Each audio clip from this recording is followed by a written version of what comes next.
ये वीडियो एक free preview है द स्कूल ऑफ बेस के बिगिनर कोर्स में से जो अवेलेबल है theschoolofbass.in पर।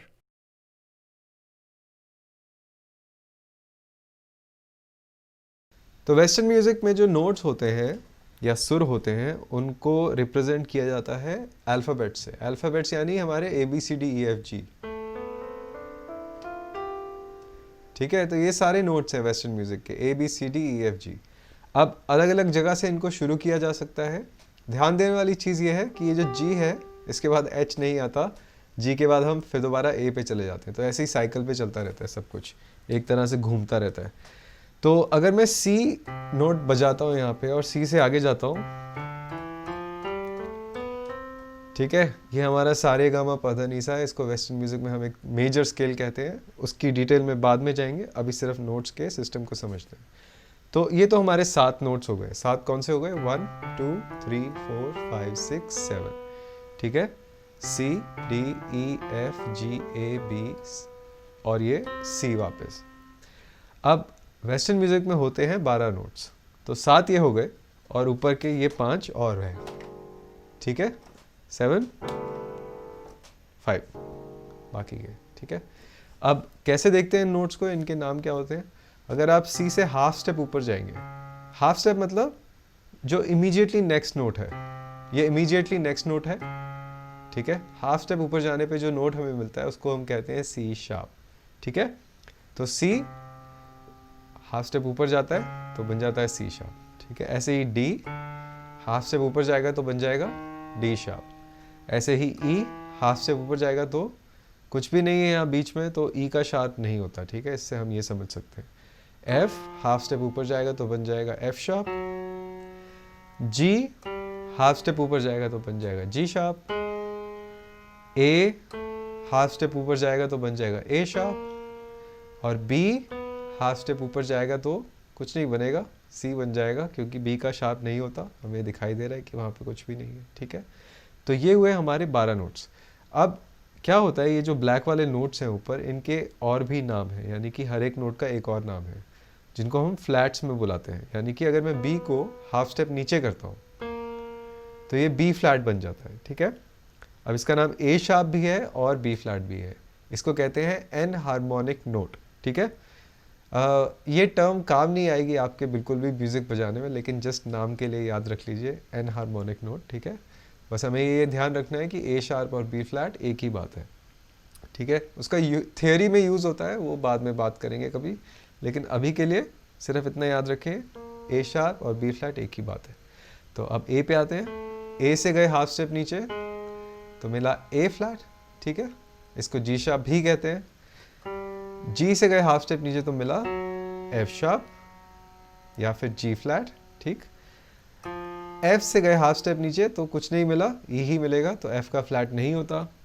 E से हाफ स्टेप नीचे जाएंगे तो मिलेगा E फ्लैट। ठीक है, D से हाफ स्टेप नीचे जाएंगे तो मिलेगा D फ्लैट। ठीक है, और हर एक इस नोट के 2 नाम हैं ऑफ कोर्स, जो आप देख पा रहे हैं स्क्रीन पे।